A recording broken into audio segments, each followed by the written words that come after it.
todo o programa, a gente traz 2 casos reais apurados pela reportagem de sexoterapia para ilustrar, né, um pouco, ajudar a gente a discutir o tema da vez. Vamos ouvir a primeira? Manda casos. A primeira história é da Maíra, que tem 35 anos e é de São Paulo, SP. Entre idas e vindas, eu e o Lucas estamos juntos há 18 anos. Como nos conhecemos desde muito novos, passamos por muitas fases nesse relacionamento. Já teve a fase de fazer tudo junto, a fase de cada um ter a sua vida ou amigos, fases mais grudados e fases mais independentes. Ele sempre foi mais caseiro do que eu, então eventualmente saíamos separados, e isso nunca foi um problema. Nos conhecemos no final da adolescência. Ficamos, namoramos, nos separamos e pouco tempo depois voltamos a ficar juntos. Fomos morar juntos quando tínhamos 25, mais por conveniência do que vontade mesmo. Quando estávamos com uns 28, tivemos uma separação, uma outra separação. E quando voltamos, depois de muita conversa e acertos, foi o que chamamos de a hora do vamos ver. Voltamos a morar juntos e decidimos que estávamos prontos para ter um filho. Logo em seguida, engravidei. Nosso filho hoje tem 5 anos. Acontece que com a pandemia, o Lucas foi ficando cada vez mais antissocial. Se antes saímos juntos e às vezes separados, agora quase todo final de semana faço programas com meu filho e amigos que têm filhos também, e meu marido fica em casa. Às vezes a desculpa é o trabalho. Olha o trabalho aí, Ana. Às vezes é o cansaço. Às vezes nem desculpa ele dá mais. Só que tirando esse aspecto, acho nosso relacionamento bem bom. Temos afinidades de valores e afinidade sexual. Ele é um bom pai e durante a semana com as obrigações mais formais. Pelo menos ele está sempre aí. Em casa, nossa vida é agradável, tranquila. Tento entender que esse é o jeito dele, que ele gosta mais de ficar em casa, que eu gosto de fazer 1000 coisas e respeitar a individualidade dele. Eu me divirto e faço as minhas, mas sinto falta de tê-lo presente nos eventos. E fica aquela situação de dar desculpas de por que ele nunca está presente. Será que vai ser assim a partir de agora? Devo forçar, exigir mais a companhia dele ou entender mesmo que ele é assim e aceitar? Gente, eu acho esse caso, eu mandei ele, Lua, para tu saber, eu mandei ele antes no grupo que a gente tem de sexoterapia. Eu falei, gente, esse caso, o que vocês acham? Rendeu já discussão lá e debate. Eu acho que todo mundo conhece, ou não, se não é o próprio casal, que tem estilos ou vontades diferentes, né? Sempre tem um que é mais rolezeiro, um que é mais caseiro. E como que a gente vai driblando isso, né, ao longo da vida a dois? Aí eu toco para você, gente. Será que ela tá Então, sozinha já nesse relacionamento e não mas percebeu? Será que o casal precisa mesmo ter o mesmo ritmo para dar certo? olha, quando você tem o mesmo jeito, mesmos valores e um ritmo assemelhado, facilita o relacionamento, isso não tenho dúvida, né. Até tem umas pesquisas que falam, por exemplo, sobre gosto musical. Então, tem gente que diz: "Pelo amor de Deus, eu sou rock, eu jamais conviveria com alguém de sertanejo". Você pra você ter uma Uhum. ideia, até a música já não funcionaria. Como eles têm, me parecem, valores assemelhados e têm uma história, a palavra que me chama a atenção na questão dela é quando ela diz assim: "Será que eu devo exigir?". Hum. E eu não sei se, de fato, porque exigir é uma palavra forte, eu estou exigindo que Vai. você venha comigo, mas eu não sei o quanto na fantasia dela, que é a vamos dizer que é a toada da nossa temporada, no quanto na fantasia dela, quando ela chega para ele e diz: "Eu gostaria que você estivesse comigo ou eu sinto sua falta", isso parece uma exigência. Porque é sobre essa reflexão que nós estamos fazendo nessa temporada. As pessoas também acham que porque a gente está falando de é importante manter a individualidade, é importante a gente respeitar o desejo das pessoas, que nada vai ser necessário o outro fazer. É. Então, se eu, como mulher dele, sinto falta dele de vez em quando, eu preciso falar isso para ele. E verbalizar de alguma forma bem clara, eu acho, né. E Olha, isso não não é é uma ofensa, isso não e é um não é exigir, né. pecado, Isso não e é que não ela é um vai virar, exatamente. tipo, a mulher chata. Ela tem o direito de expor também ali: "Poxa, a gente saía junto, agora todo final de semana sou só eu? Eu Tô quero me tua sentindo muito companhia", só. Eu observo né. muito isso, porque eu também acabo falando muito de comunicação e eu estudo comunicação não violenta e tento aplicar ao máximo na minha vida, na minha relação, nas minhas relações. E eu percebo como a maioria das perguntas que as mulheres me mandam sobre isso é: como dizer para o meu parceiro que eu gostaria que ele passasse mais tempo nas preliminares sem parecer chata? Eu fico assim, gente, é assim, ó. Eu gostaria que você passasse mais tempos nas preliminares. Como é que pedir ou comunicar o que a gente deseja é uma exigência. Eu acho que tem uma diferença muito grande e tem uma violência no exigir que não tem no comunicar. E a gente pode comunicar, mas a gente foi silenciada por tanto tempo e a gente foi tão socializada para acreditar que a gente não pode nem merece as coisas que a gente deseja, que aí parece que a gente está cobrando, exigindo. E nem sempre, às vezes a gente só E olha só, e também é o seguinte, gente, olha só, tudo bem que ele seja mais caseiro. Vamos pegar esse exemplo da nossa ouvinte, né? Tudo bem que ele seja mais caseiro mesmo, ela gosta de sair, etc. Mas, como é que será que está esse homem? Se eles já eram assim no início da relação, é possível que ela tivesse uma função na vida dele de motor, de energia. Então ele é aquele cara, não, eu me reconheço como mais caseiro, etc, mas a minha mulher, nossa, ela adora sair, que bom que ela gosta de fazer isso, porque aí eu vou. Porque eu preciso, quase entre aspas, dela para me mobilizar. Ou Esse a incentivo. presença dela me motiva. Se ela vai para a perspectiva do eu vou exigir, ela talvez esteja perdendo a oportunidade até de mobilizar esse cara, porque talvez ele até agradeça a ela. Se ela chega e fala, cara, tá muito em casa, hein? Bora sair? Vamos nessa? Sim, já Será que uma ele época aconteceu isso aqui em casa, viu? Que não era que ele ficava muito em casa, mas era só eu que propunha os programas. Aí esse final de semana tem o quê? Ah, Tem conheço. tal show. Tem tal show, tem tal jantar, ou a gente vai não sei o quê. Aí chegou um dia que eu falei, ei, não sei o que tem esse final de semana, me fala tu, o que tem esse final de semana? Porque Amiga, não, eu preciso contar para vocês. Teve uma época que o meu marido, vou botar até o óculos para falar melhor. Tem uma época que o meu marido achava que eu não gostava dos amigos dele. Não, você não gosta dos meus amigos. E ele dá muita importância para os amigos. E como eu não gosto dos seus amigos, é lógico. Agora, a questão é a seguinte: o que eu não gosto é ir para um bar às 6 da tarde e ficar até às 3 da manhã bebendo, tomando cerveja, falando de futebol. Primeiro que eu não gosto de futebol. Segundo, que eu não gosto de cerveja. Olha a merda. Terceiro, que se eu tomo uma caipirinha, eu já fico com sono. Então, assim, é isso que eu não Ana, gosto. realmente não é pra ti esse programa. Mas não então. tem a ver com seus amigos, pelo contrário, eu adoro seus amigos, né. Então assim, e aí é assim, sou sempre eu que trago a perspectiva diferente, então vamos para um teatro, vamos para um show. Aí a hora que a gente reorganizou e a gente começou a fazer outros rolês, inclusive com os amigos dele, "Ai, vamos no show? Vamos", pronto, ficou tudo maravilhoso, gente, porque eu adoro os amigos dele. Mas, Adoro, mas mas a sabe que eu, perspectiva é diferente.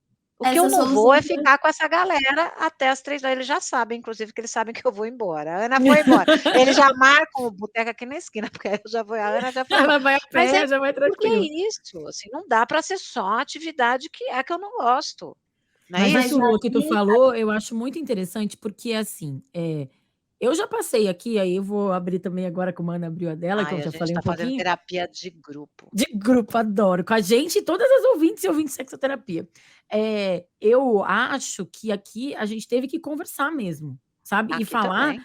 Só que, Lua, eu demorei para chegar nesse. E aí, ó, eu sou comunicadora, eu tô aqui fazendo sexoterapia, eu tô com a Ana Canosa aqui há tanto tempo, eu já li, faço reportagem sobre relacionamento há tantos anos. Mas eu tive que maturar isso em mim, de como eu ia comunicar isso para ele, de uma forma para não ficar me sentindo chata, né? Como que eu falo isso? E aí tinha até uma piada, porque eu amo carnaval. Aí chega o carnaval, eu quero fazer 15 blocos, 3 blocos por dia. E aí, no último carnaval, por exemplo, meu marido foi em 2 blocos e no sambódromo comigo. Aí no terceiro bloco eu falei, pô, mas tu não vai? Ele, ai, gente, não acredito que a gente vai ter a DR do carnaval de novo. Todo ano a gente tem a DR do carnaval.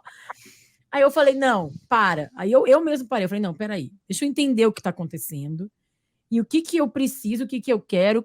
Porque eu super saio sozinha também, como vocês falaram, viajo. Nossa, sair sozinha, então... eu e meu marido, eu não sou de São Paulo, nem ele é do Rio, eu sou do Rio Grande do Sul. Então, para ficar, muitas vezes um ou outro tinham que ficar com a filha, então sempre saímos separados, assim, nunca é um problema. Mas eu entendo a nossa ouvinte, porque tem vezes que tu quer sair com o teu parceiro. Então, eu acho que, às vezes, a conversa é burocrática mesmo. Com muito amor, com muita comunicação não verbal, mas às vezes ó, uma vez, não é exigir, mas, pô, pelo menos uma vez por mês a gente podia sair junto, né? Fazer uma coisa que nós dois gostamos e tal, né? Eu acho que tem que organizar de um jeito. Aí, enfim, meu marido é capricorniano analítico, sabe? Então, quando eu boto no diagrama, ele adora, sabe? Então, também é de me conhecer e conhecer quem tá comigo, né? Mas não deixar de Então, falar, né? agora a Mas minha aí o pergunta. ponto é a comunicação, né? Porque, por exemplo, a Ana mesmo trouxe essa situação que ela foi resolvida a partir de um diálogo e de um Uhum. esclarecimento, porque imagina se o teu marido não tivesse chegado e dito, você não gosta dos meus amigos, e ele tivesse ficado remoendo, ela não gosta dos meus amigos, ela não gosta dos meus amigos. E aí transformando aquilo numa verdade e procurando pistas para confirmar que era uma verdade, podia ter virado uma coisa que não era, que era só eu não gosto do rolê. Então, pronto, isso Exatamente. a gente conversa e adapta. Então, para a ouvinte, talvez eu diria que o que está por trás do eu quero que você saia comigo? Porque talvez tenha eu quero me sentir conectada com você. Eu Eu acho quero isso uma me dica Exatamente. divertir com ótima. você. É transformar de como aquele, né? O que eu estou me sentindo sozinha, né? Sabe? E Acho aí, que isso talvez a partir disso, a parte burocrática de negociação fique mais fácil, porque uma coisa é dizer, eu quero que você saia comigo tantas vezes por mês. Outra coisa é dizer, eu tô me sentindo sozinha, eu tô sentindo saudade, eu quero me sentir conectada. Será que a Agora gente pode sair mais vezes? Sabe? Agora, olha que interessante, né? Olha que interessante. Se a gente vive só a partir do próprio desejo, na questão do individualismo, né? A força no eu, a pessoa mais importante é a pessoa, o seu desejo, o que você vai fazer, o quanto que você vai né, se ser criativo e se reinventar, etc, etc. A gente perde a possibilidade, inclusive, de mergulhar a fundo nesses processos a partir do outro, porque é o outro que me provoca. Por exemplo, você falou do seu, né, o marido dela que ficou mais, depois da pandemia ficou mais em casa. Gente, eu amo ficar em casa. Eu amo. Eu amo. Eu amo ficar em casa, eu amo ficar no silêncio. Se me deixar em casa no final de semana trabalhando, fico lá escrevendo, não sei o quê. Agora, meu marido claro também. que, pensa só, eu sou um ser humano que escuta de 8 a 10 histórias diferentes por dia. Pessoas em que eu me conecto Sim, emocionalmente, não no sentido de me sensibilizar, não no sentido de ter as mesmas emoções que o paciente, mas de me sensibilizar para aquela escuta. Você já imaginou o sim. que que é isso? Quando eu Nossa, chego, está às vezes, eu não quero fundamental. falar, gente, às vezes eu não quero falar, eu não quero escutar mais ninguém. Então, o momento de silêncio, de não interação é super importante para mim. Só que se não é também o Paulo, que é o oposto, é a pessoa oposta, é a pessoa que o silêncio, pelo amor de Deus, quer ir na rua fazer qualquer coisa. Se nem ele me tirar, também, eu também perco a oportunidade de agir de uma outra maneira, que também sou geminiana, né, gente? Eu sou as duas. Eu sou tanto Também tem aquela que uma adora ficar em tagarela aí, casa, né? e tem uma tagarela que adora ir para a rua. Então, assim, se não é ele também me tirar disso, também, eu fico só vivendo uma perspectiva da minha vida, que é uma que eu gosto, que é estar mais em silêncio, que é estar fazendo minha coisa. Mas e a outra perspectiva da minha vida? Que é essa da extroversão, porque eu sou extrovertida, porque eu gosto de contato, porque eu gosto de show, porque eu gosto de conversar.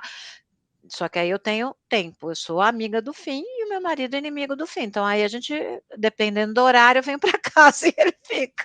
Mas isso também é um combinado ótimo, Não é? né? Eu acho um ótimo, assim, eu vou, mas quando eu tiver vontade de ir embora, eu vou embora, tá bom? Tá bom. Agora, tem uma coisa que também acho importante, a gente também tem que se desprender da comparação, né? Ah, os amigos, os maridos das minhas amigas todas estão aí, e o meu não tá, só eu, que ela fala um pouco ali, né? Que eu só eu. Acho que tem um lugar aí também da gente se balizar pelos outros e não pelo nosso casal, que é muito comum também, né? Mas sabe que eu fiquei curiosa, Lua, porque no teu livro tu fala que tu viveu um trisal, e eu fico pensando nos relacionamentos com mais pessoas. Pois é.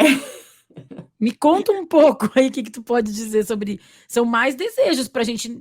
Como é que... Sim. Ok, temos a individualidade, mas aí tem 3 individualidades ali para caber numa negociação. Sim, então, esse trisal, eu venho de uma caminhada também de não monogamia já há alguns anos. E esse trisal que eu vivi, esse relacionamento, foi bem no comecinho. Eu tinha acabado, eu tive um último namoro monogâmico bem tradicional, que eu estava muito sufocada, que era uma pessoa que não saía do meu lado, que não aguentava ficar sozinha. E eu me sentia muito sufocada, porque eu não tinha os Que é meus bem espaços muito, individuais, de verdade. E aí, quando eu terminei esse namoro, foi um ponto de libertação para mim. E aí, comecei a me envolver com pessoas e com novas propostas de me relacionar. Então, quando eu me vi nesse trisal que foi muito orgânico, o modo como o trisal se escolheu, porque eu estava, na verdade, num relacionamento com uma mulher e era minha primeira namorada séria, né? Eu sou uma mulher bissexual, já tinha tido, ou já tinha ficado com mulheres, mas nunca tinha namorado. E aí, eventualmente, chegou esse terceiro, esse cara que chegou e a gente se apaixonou, os 3. E na época, eu acho que a paixão estava tão grande que a gente não chegou nessas miudezas do relacionamento banal, ordinário, porque era tudo tão novo, tão grande, tão apaixonado. E na época, eu ainda não sabia me comunicar. Eu ainda pensava que expor algumas das minhas inseguranças, porque, por exemplo, eu comecei a sentir ciúme num trisal, gente. Para mim, isso foi a destruição da minha própria fantasia. Mas isso é legal também, né, Lua? Porque a gente também tem que entender que a gente tem essas fragilidades, que a gente vai se sentir carente, com ciúme, e nessa coisa da individualidade e do individualismo que a gente está falando aqui, tem tudo a ver também, né? Sim, exatamente. E o quanto a gente conseguir comunicar, para mim a grande lição é essa, assim, conseguir comunicar para não ficar guardando as coisas e essas coisas virarem um monstro, sabe? E, enfim, eu conto toda a história do trisal no meu livro, no Rio Profano, então não quero dar muito Não dá muito spoiler. spoiler. Ó, vou aproveitar que tu falou um pouco aí dos desejos, da sexualidade, porque o próximo caso que eu vou ler depois dos comerciais é o caso que a gente leva essa questão da individualidade e do individualismo também para a vida afetiva sexual. Qual?